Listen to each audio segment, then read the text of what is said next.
You're watching Public Affairs. Berkowitz is my name, and politics is our game, and we will be doing politics this evening because we have as our guest Colonel Jill Morgenthaler. She is running in the 6th Congressional District. She is a Democrat. She is running against the first-term Republican incumbent, Peter Roskam. We have invited Peter to be on the show, either individually or jointly. We have not heard back. He's not here during the last race. We hope he'll make it here now. As everybody knows, we do not endorse candidates, Republican or Democrat, but we do endorse the notion that everybody running for office, holding office, whatever, they should be on public affairs. They should be answering tough questions. They should let the viewers know what their views are, and their voters know what their views are. And we thank you so much for coming out here, Colonel Jill Morgenthaler, for doing that. That's a really good thing. And we hope you continue to do that during the campaign. Thank you. We say colonel, but she is retired, but she had spent 5 years in the active military, 25 in the reserves. She was activated several times in between, activated in Bosnia, activated in Iraq in 2004, got the Humanitarian Service Medal for work you did with the Kosovo refugees. Yes. Legion of Merit when you left, at least left the reserve. When I retired. When you retired. Colonel Jill Morgenthaler also worked in the private sector, that is in Argonne National Laboratory for 14 years in public affairs, working in science and industry, worked in the private sector in marketing, worked in government, Department of Commerce, worked for the last 2 years as Homeland Security. What would you say, head of Homeland Security in Illinois? Yes. Under Governor Blagojevich. Correct. We'll talk about in a minute. Her academic credentials, Penn State undergraduate degree in economics, Army ROTC, master's in international policy from the Monterey Institute for International Studies, master's in strategic studies from the Army War College. And so that's a good segue into, is the question at all, it's the war stupid or it's the economy stupid? It's the economy.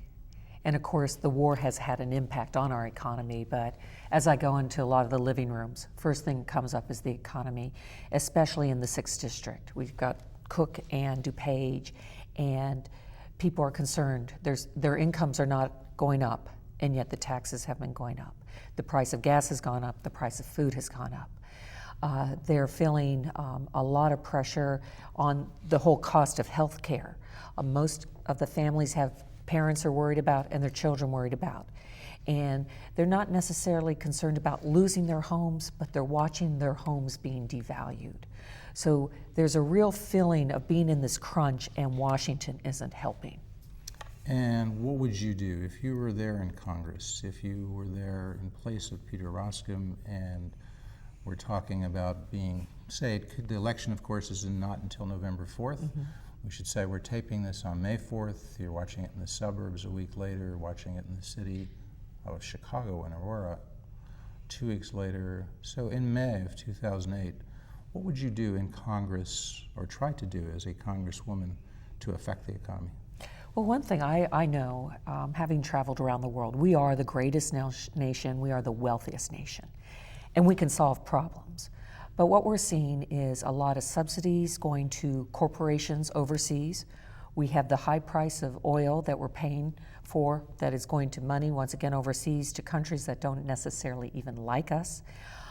We're looking at restrictions on competitive pricing for Medicare. We're looking at restrictions on removing these subsidies on oil companies, and just the other day, they're having the highest profits ever. So it's not that we need more money. What we truly need to look at is where are we spending money and tighten things up. Do it like we do at home. Have a budget and cut back on costs and have a real strategy on what we're doing. And I just feel so strongly that Washington, Bush, Cheney have had no strategy on the economy, on the war, on health care, on energy. And that's what we're lacking. And what I'd like to do is bring my ability to work with people, regardless of Democrat or Republican. But you've just knocked Bush and Cheney and Republicans in general for mismanaging the war, for mismanaging the economy. And then you say, but you'd like to work with Democrats. I'm knocking Bush and Cheney. Oh, just those two, okay.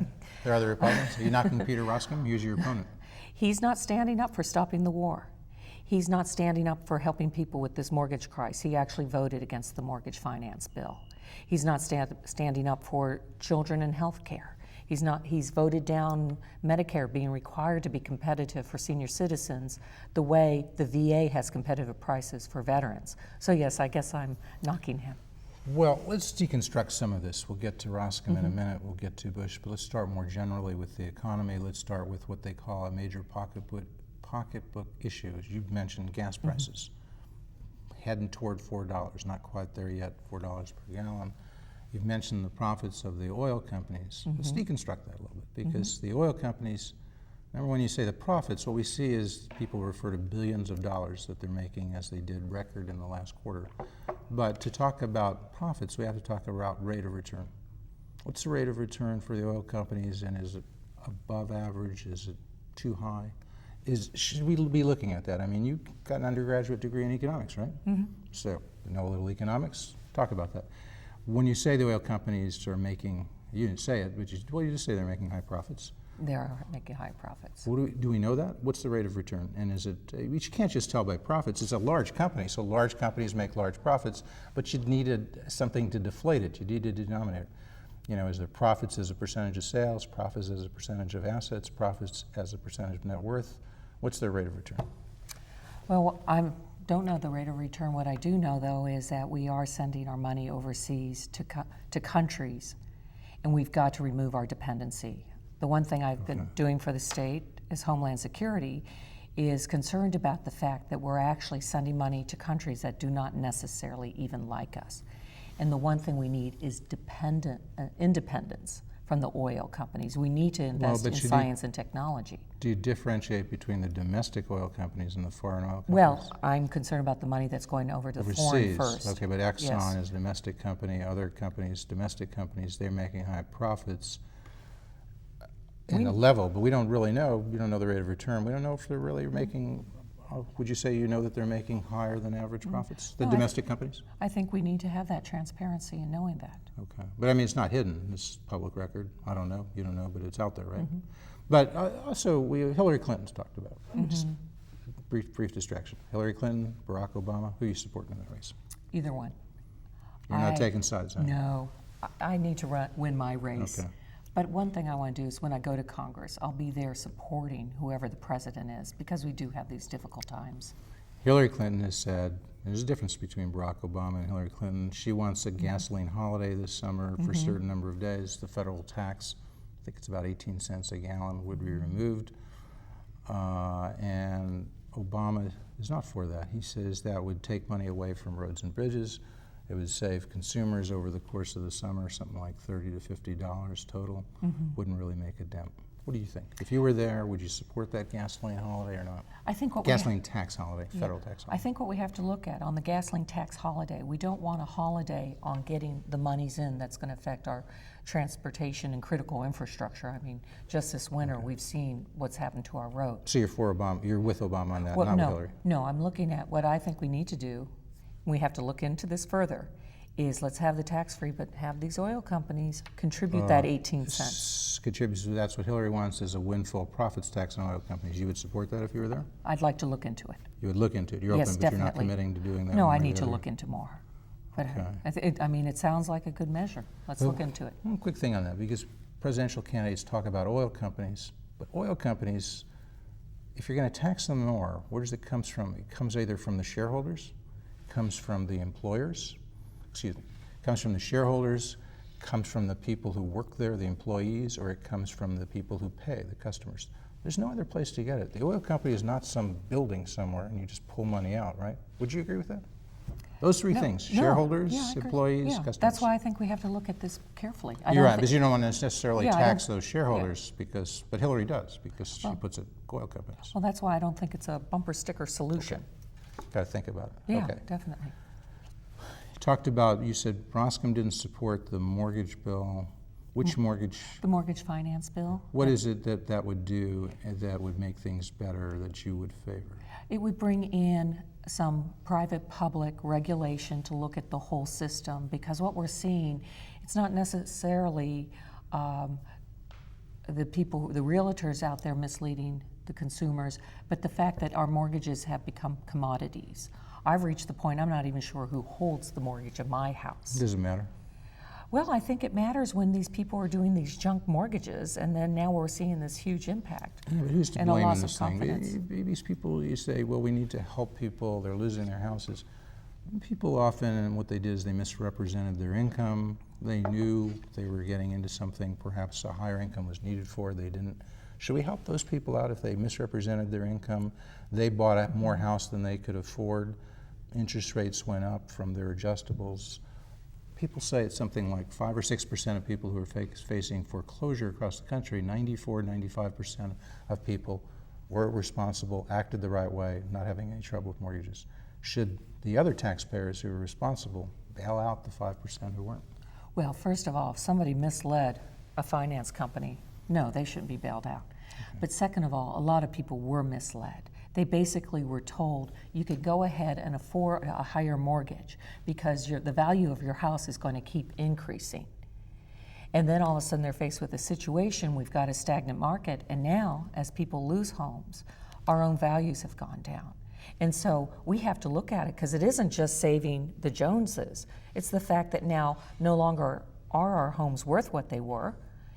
And well, a lot of homes are still going up in value. It's not like homes across the country. We're not facing the Depression. Well, we're not seeing people buy homes because there's a lack of faith right now. Still sales. Walk around. What's your neighborhood? Bensonville, Wheaton, Des Plaines, Mount Prospect, Arlington Heights, Hoffman Estates. We're talking about areas in the 6th Congressional District. Right. There's some homes that people have to wait longer to sell. They may have to sell at a lower increase in price than they wanted. Some may face a loss. But we're not talking the major depression here, are we? I don't know, but I mean, you thinking that? Or? Well, we're seeing it stagnant. We're seeing people waiting 10 months to sell a home. We're seeing people selling homes where they're not making that money. You know, that was one of the things. But there's as cycles. You sell your home. There's cycles in the economy. You know, again from economics, they're business cycles. We've had them for hundreds of centuries, not just for the last few years. Economies go up, they go down. Is it always the fault of the person? Well, is it always the fault of the party in power who's president, or is it now becoming the fault of the Democratic Congress having been there for the last year and a half?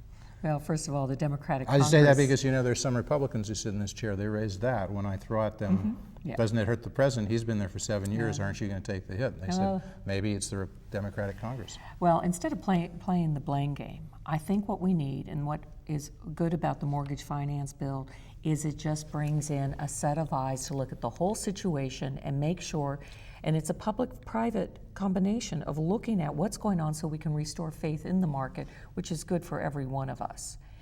And you know, a lot of people say, well, who do we blame? Well, first of all, as we know, President Bush still has veto, and there are not enough people in the Senate to overcome that, and we're watching there's enough people in the Congress who can. Well, one last thing on this. Talk about blame. There's a thing called the Federal Reserve System. You know them, right? And they're supposed to be independent. The president does appoint the Board of Governors who pretty much control monetary policy, including the current chairman, Bernanke. Are they to blame? Because many people, if you read the Wall Street Journal, the journal says the Fed has been reflating, causing inflation. We've seen this increase in commodity prices across the U.S., but also parts of the world. The price of oil, now about $110 in terms of dollars. If you look at it, if the dollar had maintained its value, not gone down in value relative to the euro, the price of oil would be maybe $70 a barrel. Not good, but a lot better than now. And so the journal says it's the Federal Reserve. They shouldn't be reflating. Is the Wall Street Journal right? Well, what I do know is we have a huge deficit. We have a huge trade imbalance, and that has affected the power of the dollar. And it's the lowest that we've seen decades, maybe for trade. But is it also the Fed maybe causing too easy money? They've been lowering rates for the last year, interest rates. Jeff, do you blame the Fed? No, I don't. You don't. Okay. So you put it. Okay. That's the economy. Let's go over to the war because although you say it's not the number one issue, it's still an important issue, right? Oh, absolutely. Okay. Yeah. And there's a big difference between you and Peter Roskam on the war, right? Yes. You're saying that you're here. We wish Peter would come. We hope he'll come, but you got a clear shot. What's the difference?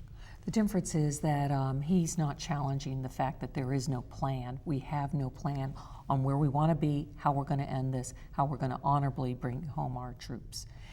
And having been there in 2004, and I actually worked for General Sanchez, so I was at the high level, what I saw is, first of all, we aren't engaging our allies in that area. And in fact, we have alienated a lot of our allies in there.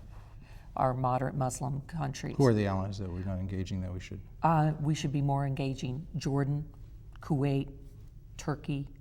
They all have a better sense of the Middle East than we ever will. Could they do anything about Iran sending in, we're told every night in the news by the military who are there, so you've heard this, they're sending in these extra strong explosive devices, okay, IEDs. And they say they can tell us their markings from Iran, okay? Right. So, number one, do you agree with the military who are saying that? I'm sure they're correct. And if that's the case, and we did set a timetable, we did get out, some of the people who differ from you say that setting that timetable would embolden Iran to do even more and dominate Iraq.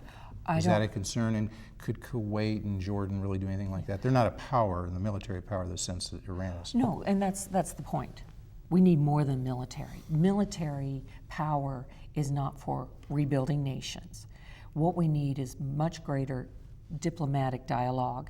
What we need to do is engage our regional partners where we work with them. We have to have a dialogue with Iran. Right now, Iran has a president we have to watch out for, but it has a troublesome economy. He's using us to distract from his problems.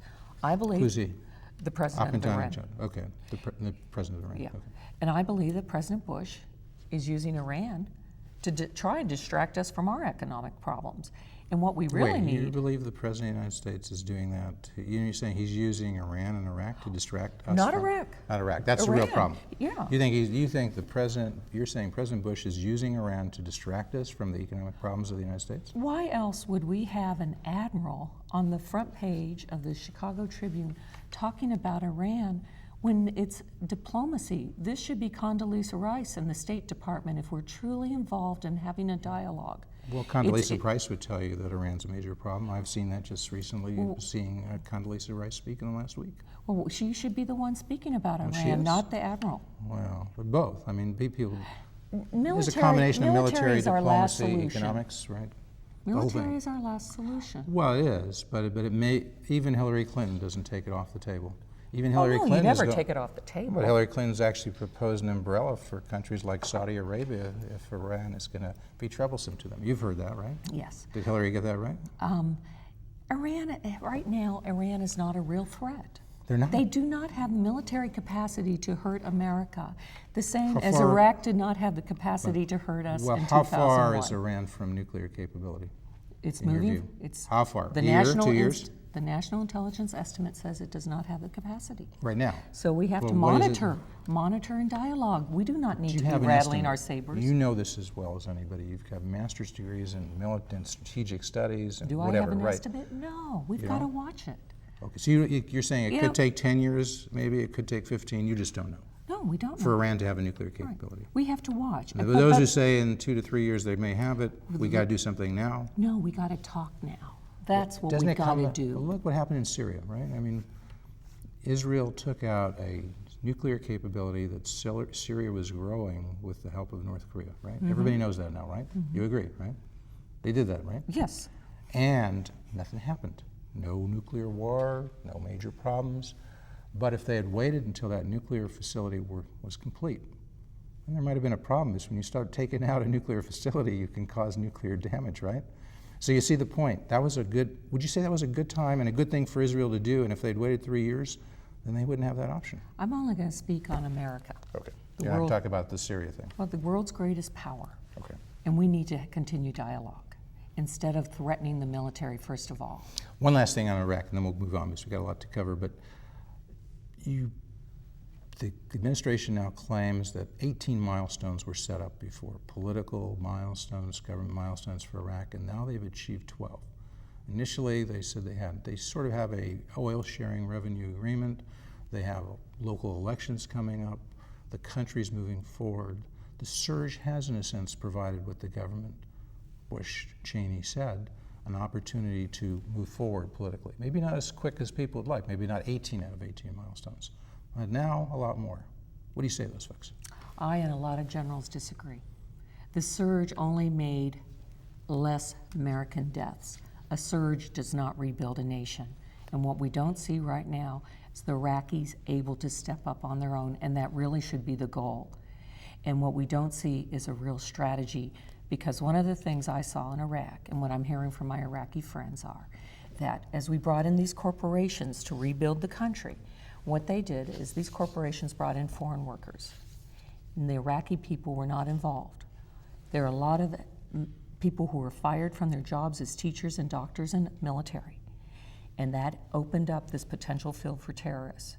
What we need to do, and this is where Admiral Fallon, who was over in CENTCOM and unfortunately recently resigned, his idea was to look the money that we're spending in Department of Defense and take some of it into Department of Commerce, Department of Agriculture, and take our American technology and know-how over there, employ the people there, and get that nation standing up for itself.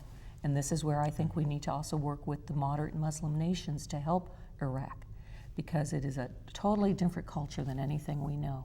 Part of what you've just outlined that you're trying to accomplish, or that you say the U.S. government should be trying to accomplish, that you would support, contemplates a specific deadline for U.S. troops to be out, or at least in large part combat troops to be out of Iraq.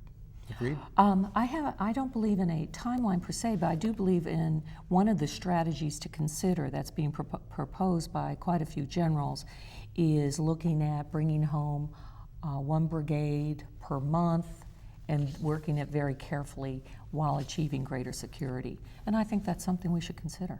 So you disagree with Obama, who says within 16 months he would have most of the combat troops out there, maybe a small level to chase down terrorists? Actually, that would be about 16 months. So you agree with Obama? Most of the combat troops should be out of there in 16 months? I think we need to look at that. But you would make the commitment that he's made to get them out of there in 16 months? No, I think we need to engage our general officers in this, make sure they're part of the solution. Take a look at domestic policy a little bit. Education has come up, no child left behind. You've been critical of it, but would you agree it should be, you'd mend it but not end it? Correct, yes. I think the heart of No Child Left Behind was good. Every child should be able to read and write, and parents should know the grade card. Assessments, tests. Yeah, exactly. Should know how well their schools are doing. And we should have high expectations. We shouldn't have the bigotry, as President Bush said, of low expectations. No, we should have high expectations. For everybody, whatever the ethnicity, whatever the race, whatever the economic background. Yeah, I think we need a vision. Okay. You know, it's going to only help us better in the whole global map. You support No Child Left Behind in that sense. Yeah, but we need to amend it so that there's incentives and money behind the program, rewards instead of punishments. That's one of the biggest things, is that when a school makes it so high to the goal, they're being punished instead of examining, okay, what else do they need? To help them. Yes, the charter teachers, schools. the students. I don't know if there are many charter schools in the 6th Congressional District, but would you like to see more charter schools in Chicago, wherever there are failing schools, as an alternative to a failing public school? I think this concern I have about charter schools is that, having been in public schools my life and my children, is I don't want to see where we have an educational system based on two standards. So we have a high standard and we have failing schools. So I believe that we need to continue supporting the public education and find those failing schools, and how do we pull them up? Charter schools are public schools. Charter schools are public schools, at least in Chicago. Should there be more charter schools as an alternative to traditional schools in Chicago, in the 6th Congressional District, elsewhere? Should parents have that option? Yeah, I think parents should have that option. Should they have that option to take the money and go where they want, school voucher, school choice? I don't think so. I think parents can choose to send their children what they want, but I think not with taxpayer money. You disagree with that? Right, okay. Yes. Earmarks, you taking a shot at it? Should we ban earmarks completely? No, definitely not. So you agree with Peter Roskam? Does he want to ban earmarks at all, or just partially? Do you know? I don't know what he wants. But you would ban them partially? Is that the idea? What I would say, what I say is we have to have transparency, because some of the earmarks are vital for our infrastructure. The spending, but why does it have to be earmarked? Couldn't it go through the traditional process? You know, the appropriations, the agencies, so forth, as opposed to a congressman sticking something in the bill in the dead of night? But I think that's what an earmark is, right? You agree? You can define it that way. You disagree with that? Sometimes it is that way, because we don't have transparency. But what I think is, because one thing I learned working for the state in Homeland Security, each state is unique. And whenever I saw the federal government try to have a regular way of making things done, it doesn't necessarily fit with the geography, the economy, the infrastructure of a state. So to me, earmarks are important when they target and have a specific goal in rectifying a problem, such as the bridges. You know, but not a bridge to nowhere. Not a bridge to nowhere. Okay. No. That would be the distinction you make. Exactly. Okay, let's take a look at some of the social issues. We'll have to have you come back, because we're just sampling foreign policy, domestic policy, social issues, and I'm sure the viewers and your voters want to know more completely. But I think we've gotten a good sample. Let's go to the social issues. As Howard Dean once said, gays, guns, God, abortion. think that was his phrase. He was Democratic National Chairman. He said the Democrats have to talk more about those issues, be competitive on them. 6th Congressional District under Henry Hyde, he was a big champion, a big pro-life guy. People thought that's what the 6th Congressional District is. I think Peter Roskam is a pro-life guy. You Yes, would he be pro-choice woman? Oh, I'm pro-choice, and I think the district is pro-choice. In terms of abortion, would you have any restrictions whatsoever on abortion, or should a woman always have a choice to be able to get an abortion no matter what, legally? I think abortion is not a federal government issue. I think an abortion is an issue between a woman and her doctor and a woman and her Lord, and we should stay out of it. So partial birth abortion, you wouldn't have any restrictions on partial birth No, abortion? because the few partial birth abortions that take place in this nation, which are like literally on one hand, are often for the safety of a woman's life, and I would never legislate putting a woman's life in danger. Okay. Same-sex marriage. This could be more of a state issue, but it also becomes somewhat of a federal issue. Are you in favor of same-sex marriage? It is, I think, a state issue. What I don't have problems with civil unions. Civil unions, but not same-sex marriage, Right. farther than you want to go. Guns, there once was a ban, I guess it was in 1994, up until that point. It sounds so odd, but maybe it was more recent. It doesn't sound right. But the federal government did have a ban on assault weapons. Maybe it was 2004, there you go, sorry. And I think it expired in 2004. Should it be brought back? Should there be a ban on assault weapons across the country? Jeff, I'm a gun owner. My husband and I both are gun owners. You respect the Second Amendment? Yes, absolutely. But what I do believe in is safe control of your guns, especially with children and family. I don't think it's necessary for citizens to own armor-piercing bullets Okay. or assault What about weapons. assault weapons? So you would support bringing back the ban on assault weapons? Yes, I would. Immigration, big issue. What do you think? Should there be a fence across the border? Should there be drones? Should we have stronger border control? We need stronger border control, especially along the northern border. That's been neglected. The northern border, should we need, well, we're going to continue to speak as the credits roll, but I very much want to thank our guest, Colonel Jill Morgenthaler. Thank you so much for coming. Thank you. Jill is, of course, the 6th Congressional a candidate in the 6th Congressional District. She is a Democrat. She is running against the incumbent, first-term Republican incumbent, Peter Roskam. We'd like to see Peter come out and answer similar questions, if not the same questions. You would like to see Peter here and you have a casual conversation Oh, with that'd him? be nice. Discussing the issues? Sure. You commit to be here if he says he'll be here? Yes. All right. Peter, where are you? We'll find out. All right, back to immigration. So you talked about more border control along the northern border. Should there be more border control along the southern border? Well, I think we need more guards with high technology. No fence? The fence is there. I mean, it's Well, it's not working. extended. It's not very Yeah. it's a porous fence. I think we can, one reason why I'd like to see a lot more money into science and technology is I think we need better detection systems. We can do this You smarter. support those, okay. In Yeah. terms of employer controls and Oh, ways of checking ID. Oh. What about comprehensive immigration reform? Should there be a path to citizenship for undocumented workers, illegal aliens? Well, first of all, I don't think we should reward illegal behavior. Second of all, Should there be a path to citizenship? Because we only got about 30 seconds left. I think we need to